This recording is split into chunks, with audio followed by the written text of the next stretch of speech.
negara.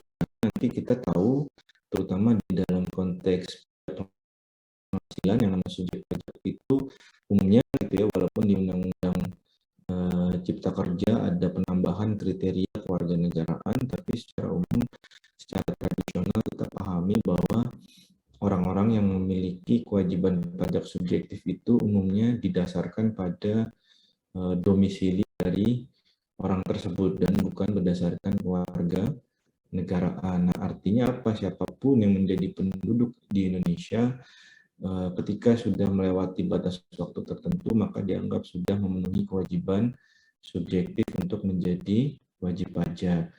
Namun untuk menjadi wajib pajak, selain ada kewajiban subjektif, ada juga kewajiban objektif. Artinya selain dia sudah berdomisili di Indonesia, nanti dia harus menerima penghasilan yang itu merupakan objek PPh.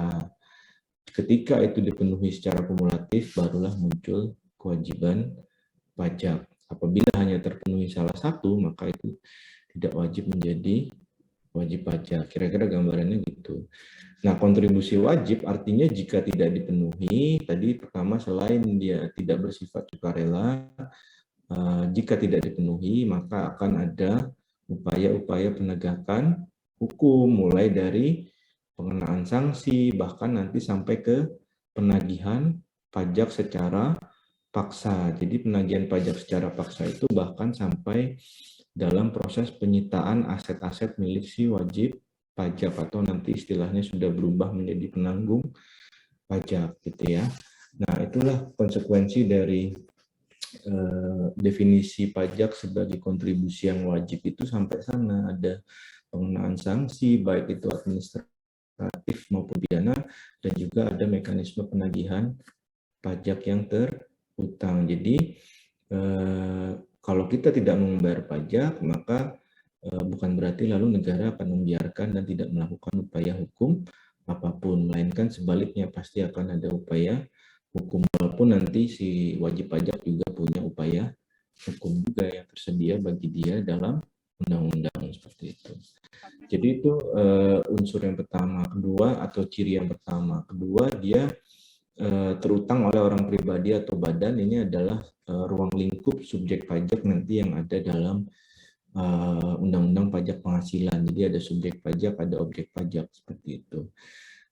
Tentu biasanya nanti di pajak-pajak lain yang sifatnya objektif seperti pajak pertambahan nilai dan pajak-pajak daerah, itu biasanya yang lebih diutamakan adalah keberadaan objek pajaknya dulu, baru nanti subjek pajaknya dicari kemudian sebagai pihak yang akan menanggung beban pajak. Tapi orang pribadi atau badan disebutkan dalam definisi dalam Undang-Undang KUP ini dengan tujuan agar nanti ketika memenuhi kewajiban pajak penghasilan itu akan ada perbedaan perlakuan pajak antara mereka yang termasuk sebagai orang pribadi, ya tentu individu seperti Anda, saya itu adalah orang pribadi, tapi ada juga nanti ketika ada dua orang berkumpul membentuk suatu perkumpulan, maka secara hukum pajak dia dianggap sebagai subjek pajak badan, walaupun nanti secara perdata mereka masih dianggap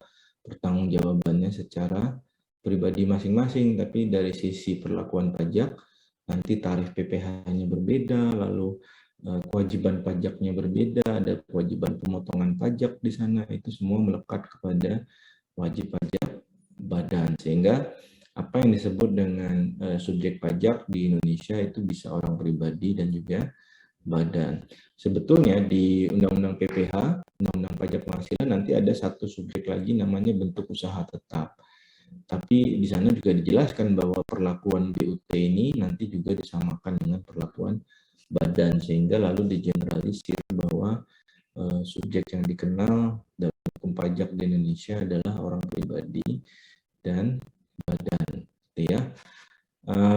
Selanjutnya sifat memaksa berdasarkan undang-undang tadi sudah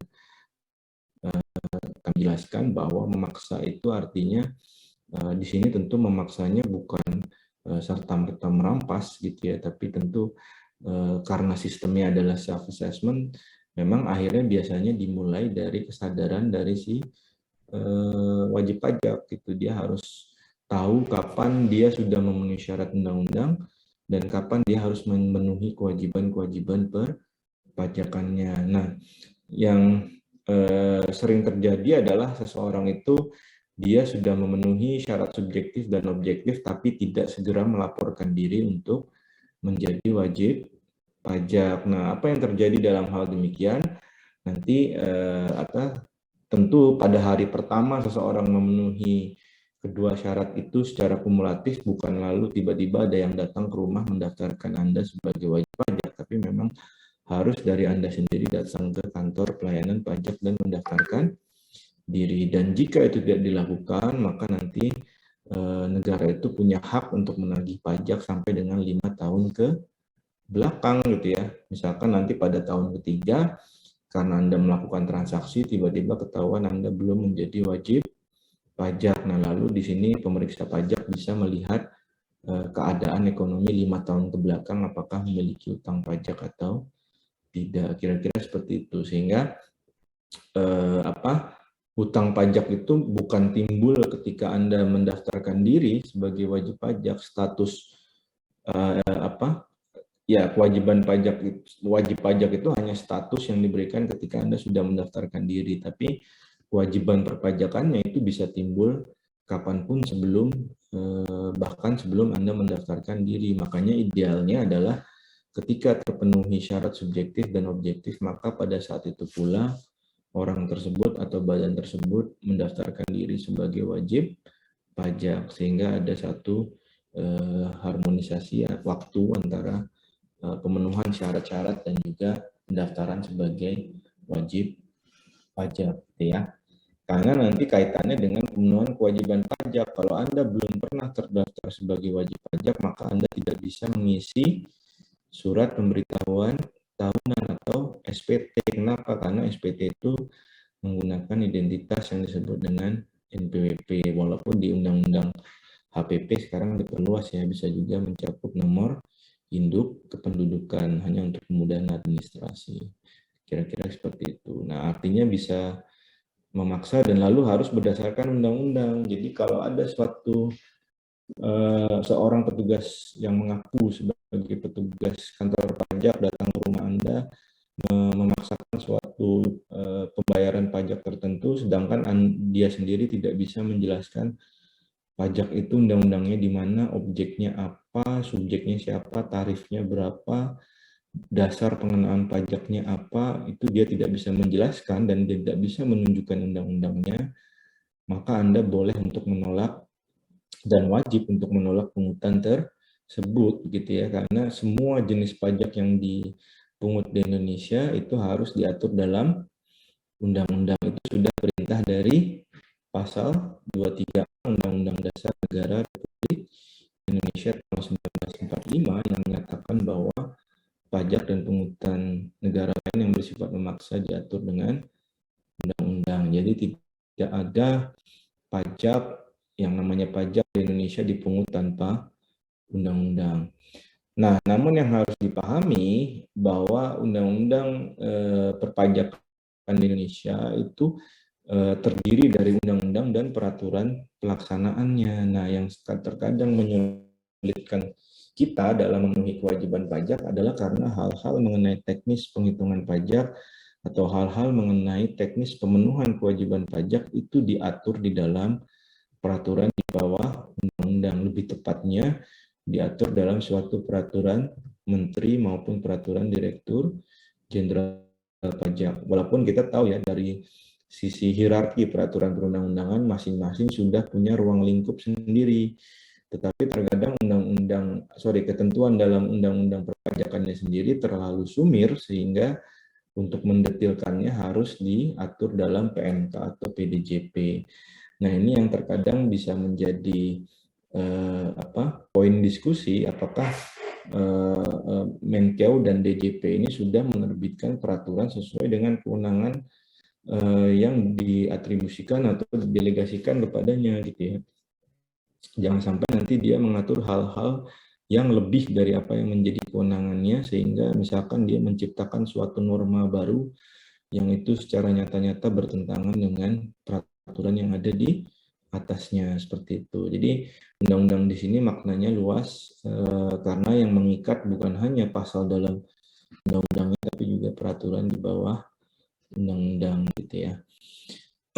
Nah, apa yang harus diatur dalam undang-undang itu juga harus jelas. Jadi dalam rangka memenuhi asas kepastian, tidak cukup bahwa jenis pajak itu disebut dalam suatu undang-undang, tapi bahwa undang-undang itu juga harus mengatur secara spesifik. Artinya orang awam sekalipun ketika dia diminta untuk memenuhi kewajiban pajak penghasilan, misalnya, dia bisa memenuhi kewajiban itu hanya dengan membaca undang-undang yang harusnya pemaknaannya harus sampai sana ya kalau kita mau menciptakan suatu kepastian hukum bagi para pembayar pajak ini, karena kalau membaca undang-undangnya saja dia belum cukup untuk bisa memenuhi kewajiban perpajakannya, artinya dia harus menelusuri lagi ada PMK-nya atau tidak, ada PDJP-nya atau tidak, maka pada hakikatnya azas kepastiannya belum terpenuhi di situ gitu.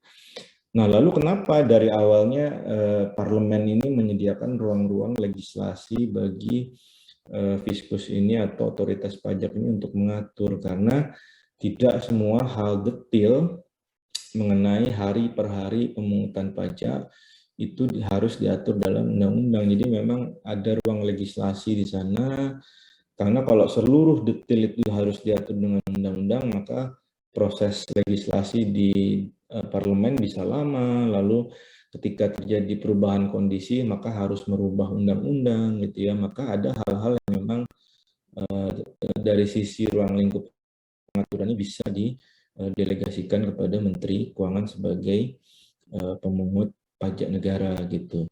Nah, cuma tinggal bagaimana kita sebagai rakyat juga mengawasi agar produk-produk legislasi di bawah undang-undang ini yang mengatur tentang pajak ini jangan sampai ruang lingkupnya atau jangkauan pengaturannya melebihi apa yang diberikan oleh parlemen ketika mengesahkan undang-undang gitu ya. Tentu kadang kita bilang ya kadang-kadang PMK-nya apakah lalu dengan pengaturan sesuatu hal dalam PMK dan parlemen menyetujuinya dalam undang-undang bahwa ketentuan ini akan diatur dalam PMK, apakah itu sebuah cek kosong?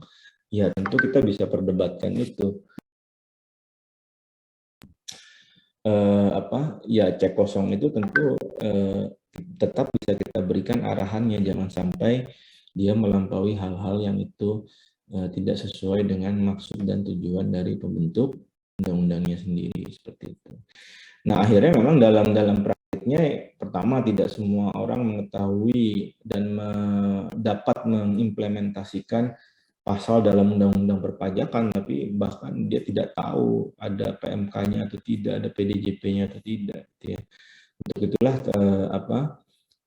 ada profesi konsultan pajak. Nah, jika dibandingkan dan jika diproyeksikan bahwa yang namanya wajib pajak itu setiap tahun logikanya bertambah karena dia berbanding lurus dengan pertumbuhan penduduk, gitu ya. Semakin banyak penduduknya, semakin bertumbuhnya jumlah penduduk, maka semakin bertumbuh pula jumlah potensi wajib pajak, gitu, baik itu pribadi maupun badan. Nah, ini tentu peluang bagi Anda untuk memenuhi kebutuhan profesi konsultan pajak di masyarakat, gitu ya. Nanti Anda bisa browsing berapa sih sebenarnya rasio antara konsultan dan wajib pajak yang ada di Indonesia dan berapa yang ideal, nanti Anda bisa cari di literatur. Gitu. Nah, prinsipnya adalah mereka semakin dibutuhkan ya tadi karena undang-undang perpajakan di Indonesia sendiri bukan suatu hal yang sangat detail, tapi melainkan banyak diatur peraturan di bawah undang-undang sehingga sulit untuk mengcover semua hal hanya untuk memenuhi kewajiban pajak Anda gitu ya. Oke, jadi dia adalah kontribusi wajib bersifat memaksa berdasarkan undang-undang, bisa dibayar oleh orang pribadi dan bisa juga dibayar oleh badan. Nah, ini unsur-unsur pajak yang penting lainnya adalah dia tidak mendapatkan imbalan secara langsung. Apa artinya?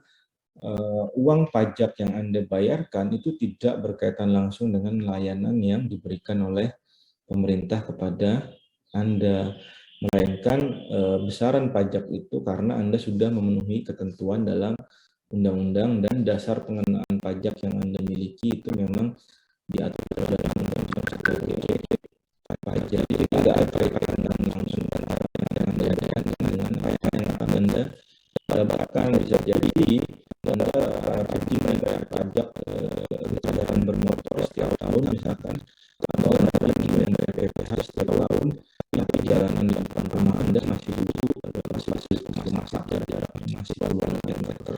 Bisa jadi seperti itu gitu ya.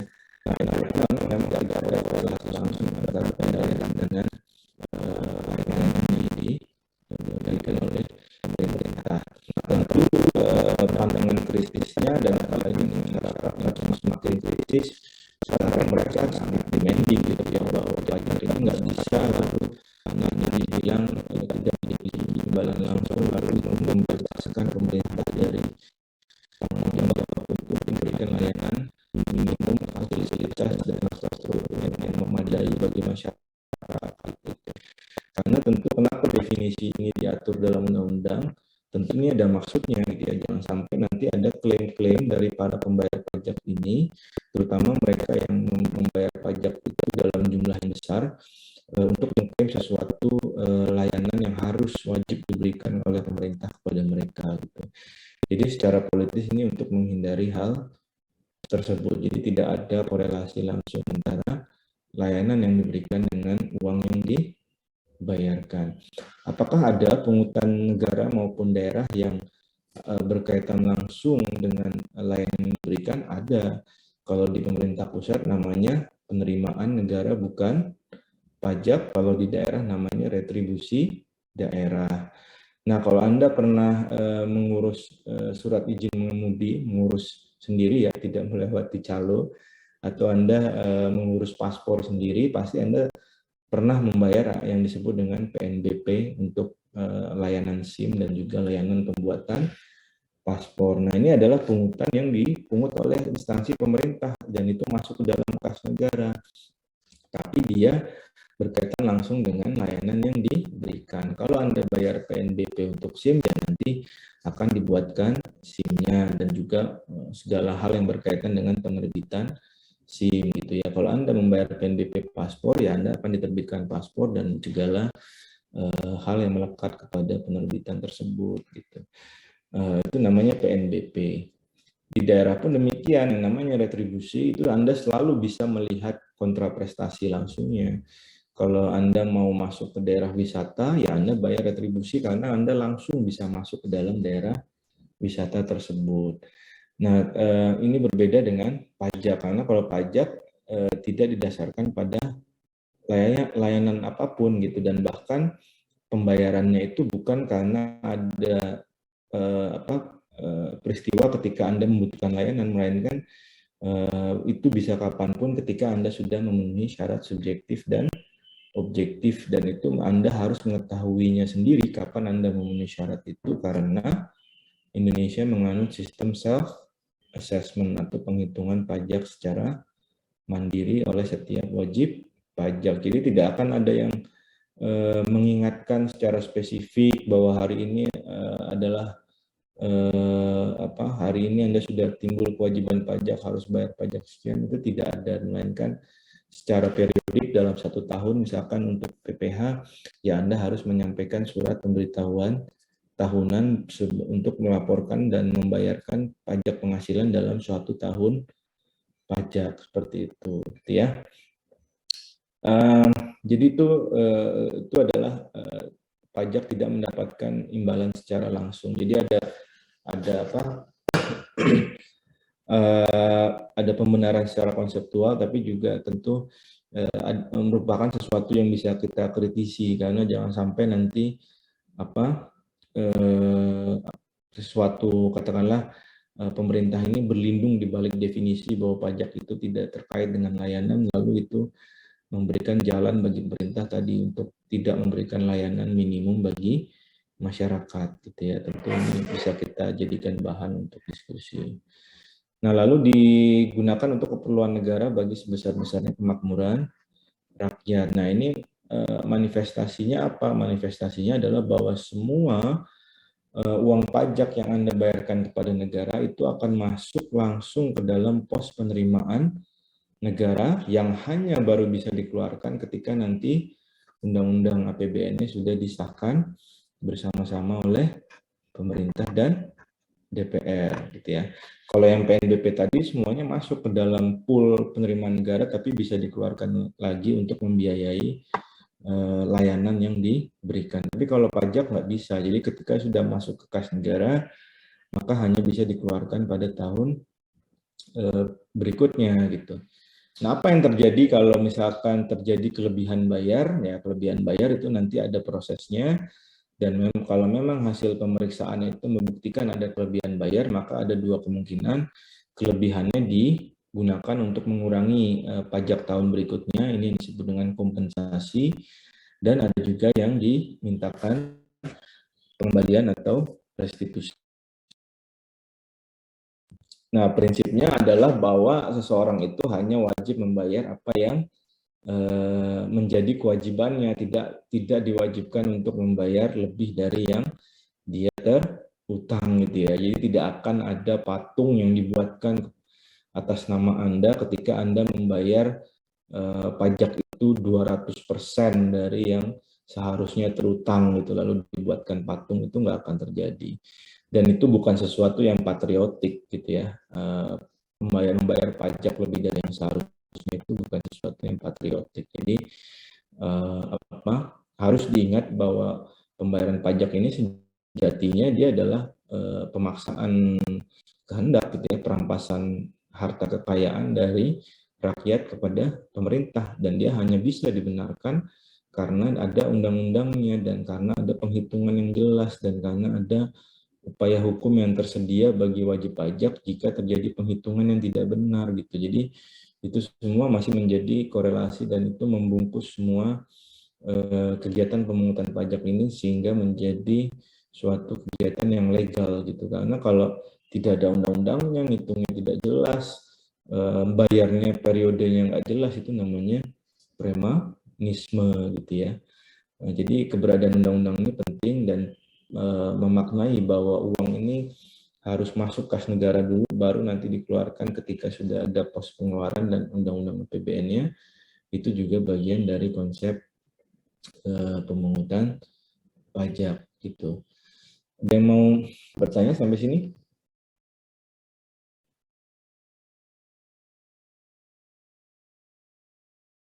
Izin bertanya, Pak. Ya kan? Apabila wajib pajak tersebut telah membayar pajak namun ternyata kurang, apakah nanti untuk pajak berikutnya ditambahkan di sana atau bagaimana ya, Pak? Baik, oke, bagus pertanyaannya Mbak Pauline ya. Jadi sistem pemungutan pajak di Indonesia adalah self-assessment. Dia menghitung sendiri pajak yang terutang kepadanya dan dia membayar berapa yang seharusnya dibayar kepada negara. Nah, konsekuensi dari self-assessment adalah apapun yang dilaporkan oleh wajib pajak ini akan diperiksa. Tentu Anda belajar di hukum administrasi negara bahwa sebagai aparat negara kita harus bertindak secara cermat gitu ya, ada asas kecermatan di sana, dan manifestasi dari asas kecermatan dalam hukum pajak, dalam pemungutan pajak adalah bahwa setiap SPT ini harusnya diperiksa, tidak bisa diterima serta-merta. Nah, tentu tapi kita secara realistis mengetahui bahwa jumlah pemeriksa pajak dan jumlah wajib pajak rasionya sangat tidak berimbang, sehingga dalam satu tahun pajak sangat mungkin yang terkena pemeriksaan pajak hanya sekian persen dari jumlah SPT yang masuk, dan itu ditentukan berdasarkan suatu analisis risiko. Nah, katakanlah ada satu wajib pajak yang masuk dalam analisis risiko, ternyata dia diperiksa.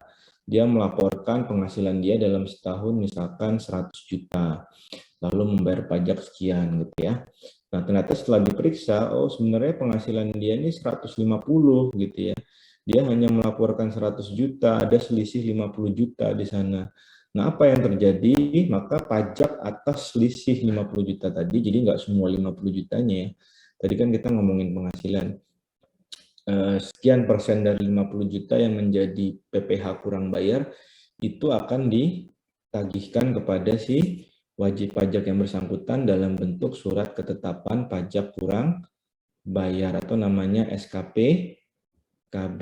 Nanti kita ke depannya akan belajar juga tentang SKPKB. Nah, apa konsekuensi dari SKPKB? Tentu karena sifatnya adalah self-assessment, maka memang akhirnya menempatkan wajib pajak ini sebagai orang yang dianggap sangat mengetahui keadaan dirinya, keadaan ekonomi dirinya, sehingga ketika terjadi kurang bayar akibat penerimaan yang kurang dilaporkan, maka itu dianggap kesalahan dari si wajib pajak. Artinya apa? Selain tadi persentase tertentu dari selisih 50 juta itu akan ditagihkan pula sanksi administrasi. Jadi memang self-assessment ini konsekuensinya menempatkan wajib pajak ini dalam posisi yang bersalah ketika terjadi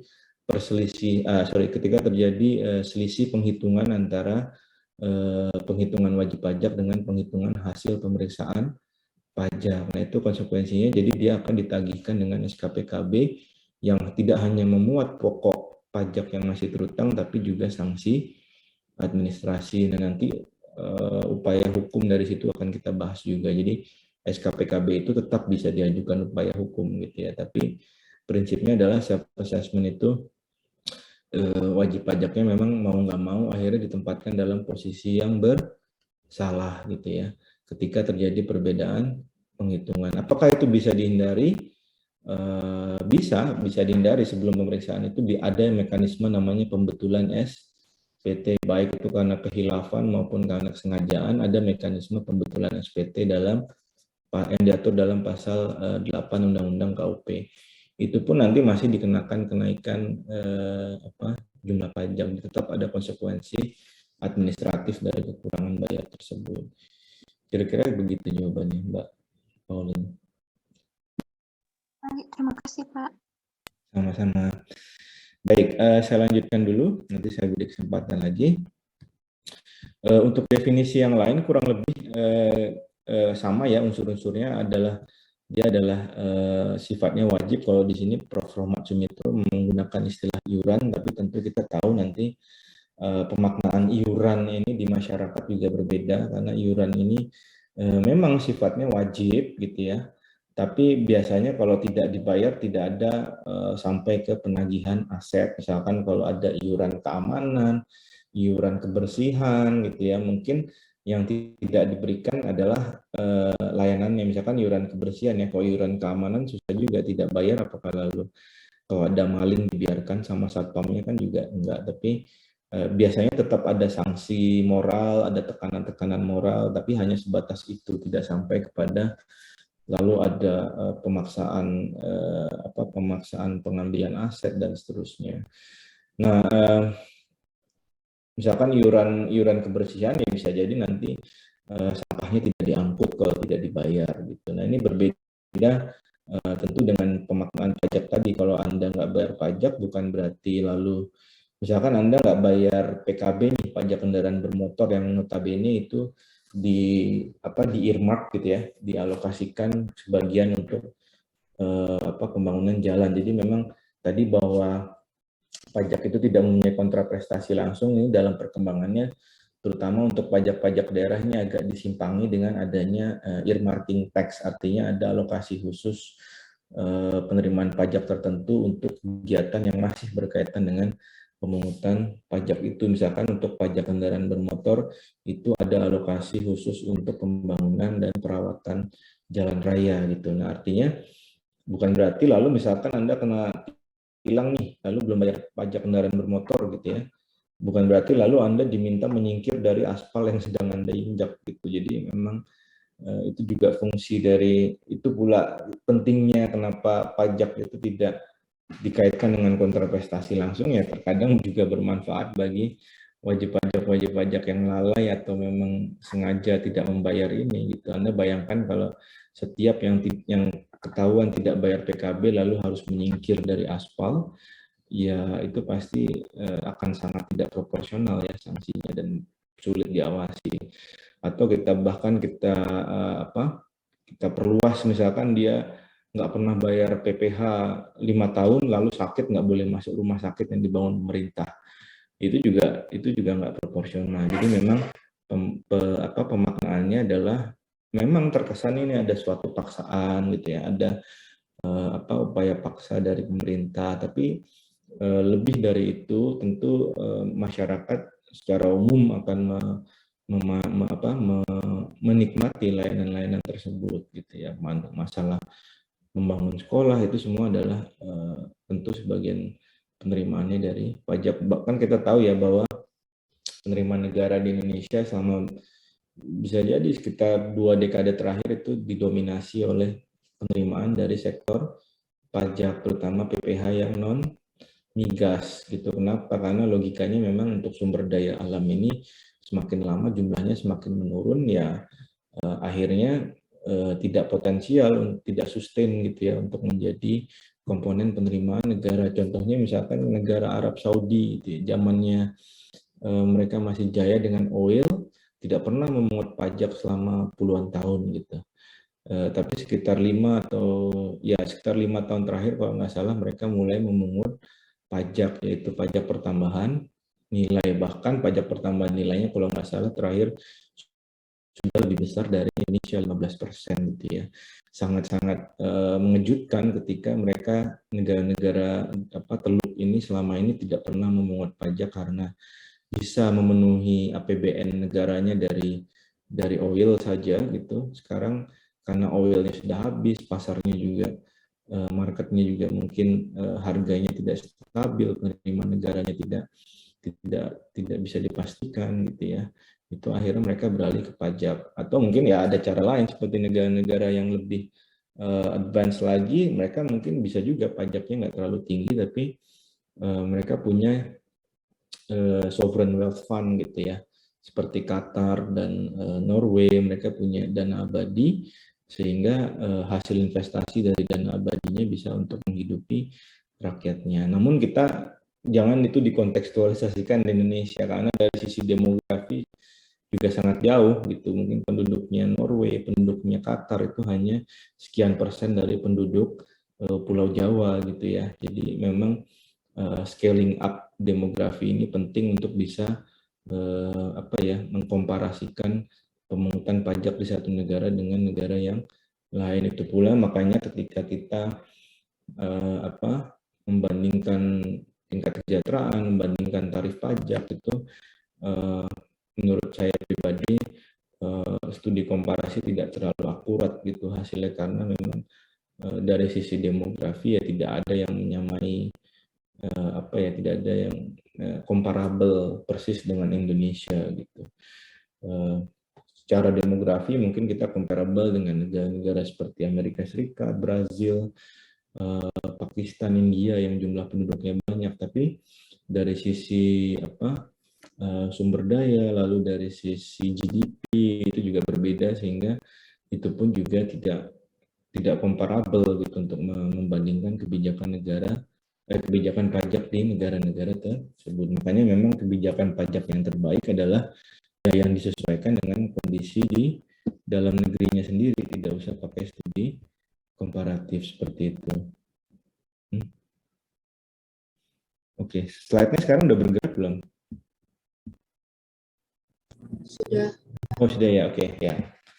Oke, lalu ada tambahan lagi definisi di sini yang cukup penting juga, bahwa pajak itu dikenakan tidak sebagai suatu sanksi atau sebagai suatu konsekuensi dari perbuatan yang dianggap melanggar hukum atau perbuatan tercela gitu ya. Karena itu nanti jenis-jenis pungutannya atau jenis pembayarannya itu disebut dengan denda. Jadi pajak itu tidak bisa dikenakan sebagai denda gitu ya. Walaupun kita tahu bahwa beberapa jenis pajak seperti pajak penjualan atas barang mewah dan juga cukai, dia dipungut oleh negara sebagai pajak karena untuk mengurangi konsumsi barang mewah atau barang kena cukai. Artinya sebagai bentuk disinsentif masyarakat untuk melakukan konsumsi barang mewah dan barang kena cukai, tembakau maupun alkohol maupun barang kena cukai lain. Artinya di situ seolah-olah semacam ganjaran ya, bahwa mereka mengkonsumsi barang mewah kena pajak, seolah-olah itu sebagai bentuk hukuman yang di sini dibilang penal gitu, maksudnya berkaitan dengan kesalahan seseorang. Tapi saya pikir tetap PPNBM dan cukai ini masih dalam koridor dia dikenakan tidak dalam bentuk penal gitu, tidak dalam bentuk sanksi administrasi, walaupun sifatnya adalah mendiscourage atau memberi disinsentif seseorang untuk melakukan perbuatan tertentu, tapi sifatnya hanya deterrent ya, bukan memaksa langsung. Kalau misalkan Anda melanggar lampu lalu lintas, ya Anda kenanya denda, bukan kena pajak. Jadi nggak bisa nanti pajak kendaraan bermotor dikenakan karena Anda melanggar lalu lintas, itu nggak boleh. Jadi perbuatan yang menimbulkan utang pajak itu selalu dikaitkan dengan kegiatan yang dilakukan oleh masyarakat, tapi itu tidak bisa dikaitkan dengan kesalahan dari masyarakat itu sendiri atau wajib pajak itu sendiri. Tentu ketika kita tidak membayar pajak yang terutang, maka itu timbul sanksi administrasi, itu beda lagi gitu ya. Jadi pajak dan sanksi administrasinya itu harus kita pisahkan gitu. Nah, tapi di sini poin penting di sini adalah dia tidak bisa dikenakan sebagai konsekuensi dari perbuatan yang dianggap berlawanan dengan hukum gitu. Oke, untuk yang lain saya pikir kurang lebih sama definisinya, dapat dipaksakan, ada undang-undangnya, tidak ada kontraprestasi langsung, dan untuk mengisi kas negara. Nah, ini yang penting juga ketika mengisi kas negara tadi, maka ketika Anda datang ke kantor pelayanan pajak, itu pada hakikatnya Anda tidak membayar pajak gitu. Anda bisa membayar pajak apalagi dengan teknologi internet banking sekarang, Anda bisa melakukan pembayaran pajak itu dari rumah gitu ya. Karena yang menerima uang pembayaran pajak itu adalah bank persepsi, bukan Direktur Jenderal Pajak. Tidak ada satupun pasal dalam undang-undang yang menyatakan bahwa DJP menerima pembayaran pajak dari masyarakat gitu. Jadi apa yang Anda lakukan ketika ke kantor pajak gitu? Kalau bukan bayar pajak mau ngapain gitu ya? Anda melakukan pelaporan pajak dan melakukan hal-hal lain yang terkait dengan pemenuhan kewajiban pajak. Misalkan Anda dipanggil untuk diperiksa, Anda dipanggil untuk konsultasi tentang suatu transaksi apakah terutang pajak atau tidak, itu Anda melakukannya di kantor pajak. Tapi tidak ada loket khusus di sana yang menerima lalu berseragam otoritas pajak, DJP, lalu dia menerima uang cash dari Anda, atau di situ ada mesin EDC untuk kartu debit, kartu kredit, itu nggak ada gitu ya. Jadi tidak ada pembayaran pajak 1 sen pun itu ke dalam kantor pelayanan pajak. Semua yang Anda bayarkan masuknya ke dalam kas negara yang diterima oleh bank persepsi. Jadi nanti ada bank-bank yang ditunjuk oleh pemerintah yang dia mengelola modul penerimaan negara untuk pajak maupun PNBP maupun yang lainnya gitu ya. Kira-kira gitu. Jadi kas negara gambarannya seperti itu. Oke, lalu apa unsur-unsur dari definisi tadi? Ya, tentu pertama dia harus ada masyarakat gitu.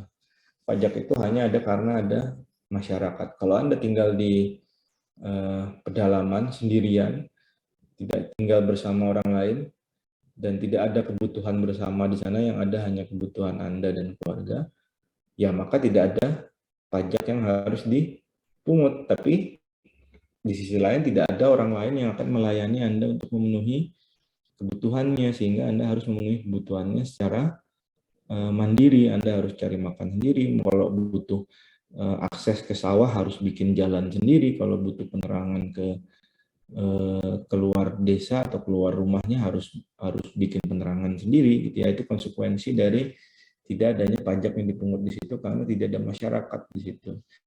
Nah, kenapa pajak dipungut? Ya karena ada masyarakat. Ketika ada suatu masyarakat, maka ada kebutuhan bersama. Kebutuhan bersama ini macam-macam. Kalau kita bayangkan di sebuah rukun tetangga gitu, maka katakanlah ada 5 rumah di sana, setidaknya mereka punya kebutuhan untuk membangun akses jalan bersama, membangun penerangan bersama, membangun fasilitas umum bersama, membangun tempat untuk kebersihan atau keamanan. Itu semua membutuhkan kontribusi dari masing-masing anggota masyarakat yang ada dalam RT tersebut. Nah, lalu dipungutlah iuran untuk membiayai kebutuhan bersama. Nah, ini kita scale up ke dalam konteks negara, maka itulah yang disebut dengan pajak. Jadi, kalau di negara itu ada unsur yang kedua ya, ada yang namanya pemungut pajak, yang dalam hal ini harus adalah pemerintahan yang sah. Jadi, karena tadi pajak itu harus dibentuk, harus didasarkan dengan undang-undang, maka dia harus dipungut oleh pemerintah, karena hanya pemerintah yang bisa membentuk undang-undang gitu ya. Nah, artinya si pemungut pajak ini sekaligus nanti dia sebagai pihak yang mengelola uang pajak tersebut, sehingga munculnya adalah pelayanan yang ada di masyarakat, kira-kira gitu. Jadi nggak bisa nih ada masyarakat berlima, tapi nggak ada satupun dari mereka yang mau mengelola uangnya, membelanjakan uangnya untuk kepentingan bersama gitu ya, maka tidak ada pajak gitu. Jadi selain ada masyarakatnya, ada kepentingannya, ada hal yang harus diatur bersama, tapi harus juga ada yang mau mengaturnya gitu. Karena kalau tidak ada yang mengaturnya, ya uang itu dikumpulin ke siapa kita tidak tahu. Lalu uang itu yang membelanjakan siapa, tidak ada yang ditunjuk. Akhirnya masa kita menjalankan kita memenuhi kewajiban atau memenuhi kepentingan kita masing-masing sendiri gitu. Jadi untuk pajak ini memang harus ada pihak yang ditunjuk sebagai pengelola uang pajak, dan yang dia kepadanya pula pelayanan itu diharapkan untuk diberikan. Nah, dalam konteks negara itulah si pemungut pajak. Tentu pemungut pajak di sini bagian dari pemerintah luas ya. Ada yang memungut pajak, ada yang memberikan pelayanan, ada yang pekerjaan yang membangun infrastruktur, misalkan PUPR, ada yang tugasnya memberikan melaksanakan penegakan hukum seperti kepolisian, kejaksaan. Jadi semakin besar urusannya, tentu semakin banyak yang harus dibiayai dan semakin banyak pula entitas yang diperlukan untuk memenuhi kepentingan-kepentingan tersebut. Nah, itulah sebuah negara dan di mana pajak itu penting gitu ya. Tentu kita tahu belanja pemerintah juga kadang-kadang lebih banyak untuk membiayai pegawai negeri, TNI, Polri gitu ya. Tapi itu bagian dari belanja yang memang diperlukan untuk menjalankan negara ini gitu. Nah, selain ada masyarakat, ada yang menjadi pemungut pajak, harus juga ada undang-undangnya. Ini tentu sudah kita cover di atas, bahwa tanpa ada undang-undang maka pada hakikatnya dia tidak berbeda dengan premanisme pada umumnya gitu ya, hanya mengambil kekayaan dari rakyatnya tanpa ada dasarnya, tanpa ada kesepakatan dari rakyatnya itu sendiri. Karena kalau dalam konteks undang-undang, rakyat ini sudah terrepresentasikan oleh anggota parlemen, sehingga ketika tumbuh undang-undang maka tindakan pemerintah memungut pajak secara normatif sudah dianggap disetujui oleh rakyat, yang dalam hal ini diwakili oleh anggota DPR. Kira-kira konsepnya seperti itu. Nah, tentu di undang-undang ini harus ada subjek pajak dan ada objek pajaknya. Nah, mungkin sedikit terakhir sebelum ke fungsi, ada yang mau bertanya?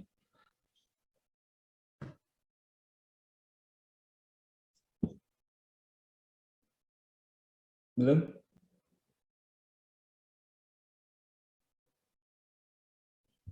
Belum, Pak, sepertinya. Baik, oke. Ya, fungsi pajak ini secara umum ada dua yang kita kenal. Fungsi budgeter tentu tadi karena dia, kalau Anda lihat postur APBN di Undang-Undang APBN, selalu pajak itu pasti yang paling besar, kisarannya bisa 80, bahkan lebih dari 80, maka dia memang fungsi utamanya untuk menambah kas negara. Jadi semata-mata dia adalah punya fungsi untuk menambah penerimaan negara. Nah, tapi dalam hal tertentu terkadang fungsi budgeter ini dikesampingkan, yang diutamakan adalah untuk mengatur sesuatu hal yang itu memang bagian dari fungsi-fungsi pemerintah misalkan di sini untuk mendorong investasi, ya bisa aja nanti pemerintah menerbitkan suatu kebijakan tax holiday gitu ya. Holiday ini liburan, berarti kalau tax holiday ini Anda libur membayar pajak, Anda nggak bayar pajak. Nah, ketika Anda dibebaskan dari pembayaran pajak, berarti negara dengan sadar dia mengesampingkan fungsi budgeternya gitu ya. Artinya dia sadar bahwa ada penerimaan negara yang hilang, tapi apa justifikasinya? Justifikasinya adalah bahwa itu dilakukan karena pemerintah punya tujuan lain untuk mendorong investasi. Misalkan dengan adanya tax holiday tadi, tax holiday ini nanti tentu ada kriterianya ya, tidak semua orang lalu diliburkan dari pajak. Anda bayangkan kalau semua wajib pajak diliburkan setahun nggak bayar pajak, tentu negara nggak punya uang gitu. Tapi dia punya kriteria, misalkan yang diberikan itu adalah calon investor yang mau bergerak atau merambah industri-industri pionir yang sebelumnya tidak pernah dirambah oleh pelaku usaha yang lain gitu. Nah, apa tujuannya? Kalau kita beri dia insentif di sana, mungkin aslinya bisnis ini belum terlalu profitable gitu ya. Tapi dengan adanya pembebasan pajak signifikan tuh, PPh-nya kan 22%. Nah, bisa jadi nanti profitability-nya naik, setidaknya 22% yang harusnya dibayar PPh itu bisa menjadi laba usaha. Nah, katakanlah 22% ini untuk mencapai profitability dan untuk mencapai tingkat keekonomian, maka katakanlah harus 30%. Maka nanti setelah 30% itu dianggap profitable, tingkat keekonomiannya masuk, dia mau bergerak di industri tersebut. Nah, apa yang konsekuensi lanjutannya? Ketika dia sudah beroperasi di industri tersebut, lalu akan muncul kompetitor-kompetitornya, dan lalu di situ muncul penyerapan tenaga kerja, lalu muncul wajib pajak yang baru. Jadi yang tadinya itu adalah lahan gersang, tapi karena diberikan insentif kepada satu orang untuk merambah tanah gersang itu, akhirnya di sekelilingnya sekarang banyak kompetitor, dan kompetitor ini ketika nanti masa holiday-nya habis, ini akan menjadi wajib pajak baru. Jadi namanya holiday nggak terus-terusan ya, ada durasinya. Kalau holiday terus-terusan ya namanya pengangguran gitu kan. Ya seperti Anda holiday itu ya ada waktunya, entah itu seminggu, 2 minggu. Kalau dalam konteks tax holiday mungkin 5 tahun, 10 tahun, tapi nggak permanen. Kalau permanen namanya itu Anda dapat privilege gitu ya, tidak bayar pajak seterusnya. Tapi namanya holiday itu hanya sebentar.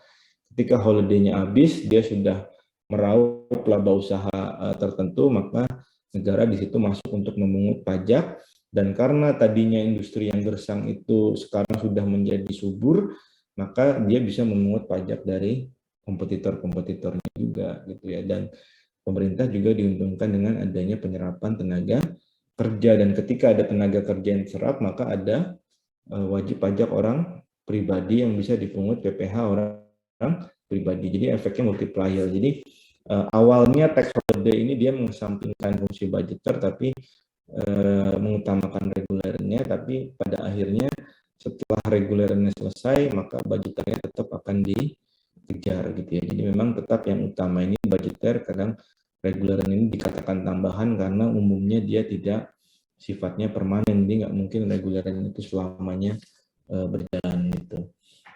Nah, ada satu kebijakan di mana fungsi budgeter dan fungsi regulerannya itu linier, artinya semakin tarifnya ditinggikan, fungsi mengaturnya itu juga jalan di masyarakat, yaitu cukai gitu ya, cukai tembakau itu ya ketika dinaikkan tentu penerimaan negara bertambah, dan dari sisi mengatur tentu konsumsi tembakau juga akan semakin berkurang, karena ini kaitannya kalau cukai kan barang kena cukai biasanya memang salah satu kriterianya adalah barang-barang yang dapat mengganggu kesehatan. Nah, tentu untuk konteks tembakau ini sangat kompleks ya, karena kaitannya dengan labor yang diserap di industri tembakau sangat besar, lalu di situ ada kesejahteraan petani tembakau dan seterusnya. Tapi kalau kita mengesampingkan faktor-faktor itu, secara umum cukai ini memang ya memenuhi fungsi budgeter dan regulernya secara seimbang proporsional, artinya tidak saling menegasikan. Kalau yang tadi kan tax holiday regulernya utama tapi budgeternya dinegasikan. Tapi kalau yang cukai ini bisa jalan dua-duanya, kira-kira seperti itu. Baik, ada pertanyaan? Kira-kira itu presentasi dari saya.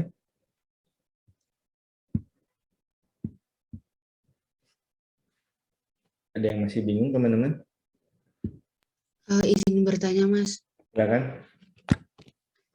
Pak, saya izin bertanya, kalau tax holiday ini yang menentukan tuh dari pihak mana ya, Pak? Karena kayak misalkan kita, masyarakat itu bisa memantau nggak sih, Pak, kayak perusahaan mana yang mendapatkan tax holiday gitu. Karena takutnya pihak-pihak investor yang sebenarnya tidak berhak tuh justru malah mendapatkan gitu, Pak. Gitu sih, Pak. Ya, persis. Jadi memang aturan mengenai tax holiday ini pasti akan diarahkan kepada industri yang belum terambah ya. Jadi nggak mungkin tax holiday itu akan diberikan kepada industri yang sudah mapan, misalkan perbankan, farmasi, otomotif, itu sangat-sangat tidak mungkin mendapatkan holiday. Tapi mungkin yang masih belum terjamah, misalkan energi terbarukan atau pertanian sektor tertentu gitu ya. Itu sektor-sektor perkebunan sektor tertentu itu yang mungkin masih belum banyak kompetitor karena mungkin selama ini profitability-nya rendah, nggak banyak yang mau berinvestasi di sektor itu. Nah, pemerintah memberi insentif dengan membebaskan PPh badan 22% ya.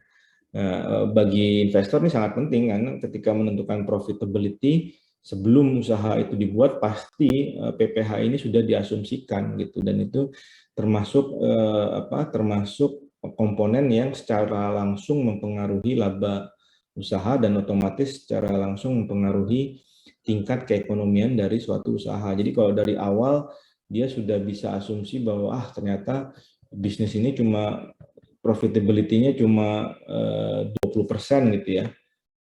Kayaknya sia-sia deh, 80%-nya cuma buat cost gitu kan, sama pajak. Nah, sekarang misalkan bisnis yang tadinya hanya 20% profitability-nya sekarang diberi holiday jadi naik nih, tambah 22% profitability-nya jadi 42%.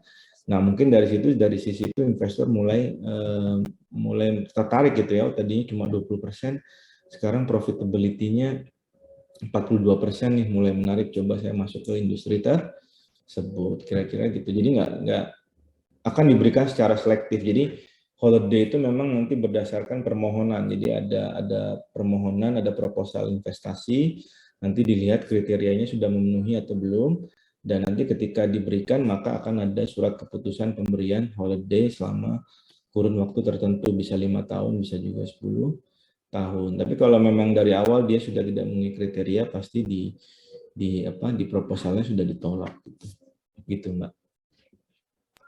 Baik, terima kasih banyak, Pak. Iya, sama-sama. Ada yang lain teman-teman?